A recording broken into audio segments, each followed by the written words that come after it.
It's Wednesday in Simpsonville, South Carolina, and it's been a beautiful day, but it's sure been hot. We've been up in the upper 80s, and I'm not used to that kind of temperature. But we're down because I'm going to lead the Wednesday night prayer service here at Temple Baptist, and then we'll head back up to the mountain. But I'll talk to you about Aaron. Yes, from the Old Testament. What do you remember about Aaron? I hope some of you said I can remember that he was the spokesperson for Moses, while others of you may have only remembered him for the fact that he was the one that led the people in rebellion against Moses by making a golden calf and lying about it. He said he just threw the gold in the fire and out came the calf. He's an interesting character.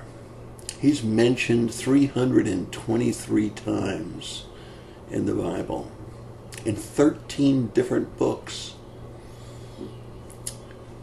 That's almost a third of the number of mentions that we have of Moses.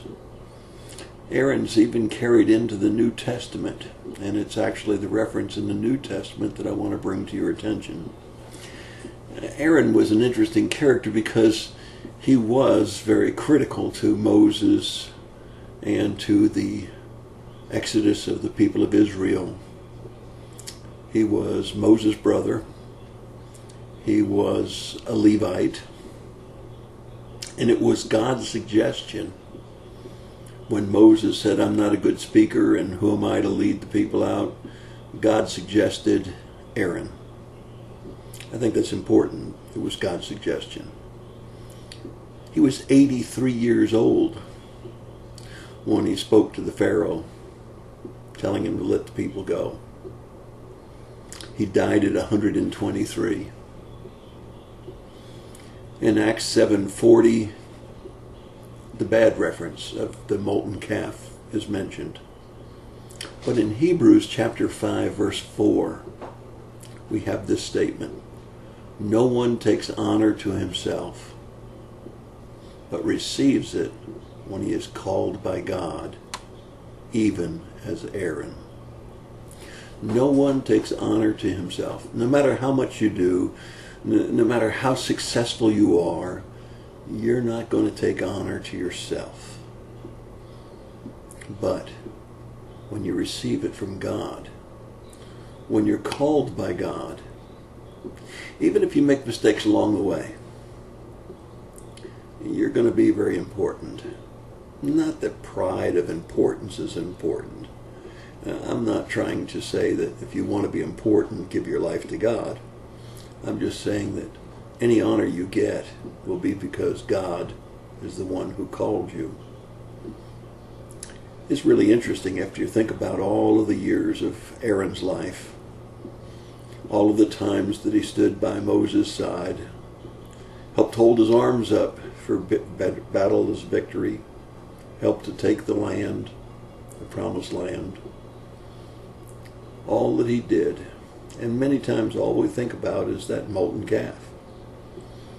I think there's a couple lessons here today for us from Aaron. Number one, I think we need to remember when you became a Christian, when you started to serve him, you were called of God. And any honor that you're going to receive, you'll receive because of the calling, not because of your own abilities. Secondly, I think it's important for us to remember that nobody's perfect. I mean, Aaron did so many things well. So many good things that he did, so much courage. And yet, that one mistake, being impatient, waiting for Moses to come down off the mountain, bending to the pressure of the people, and lying. That's what we remember. But is that really the life story of Aaron? No, I don't think so. I think the life story of Aaron is much more intense, much more worthy than most people give him credit for. Hebrews 5:4, no one takes honor to himself, but receives it when he is called by God, even as Aaron. Called by God? If you're a Christian, you are. Serving Him? No honor will come to you through your own abilities, but only as God has called you, even as Aaron. Your thought for the day. God bless you and have a great day.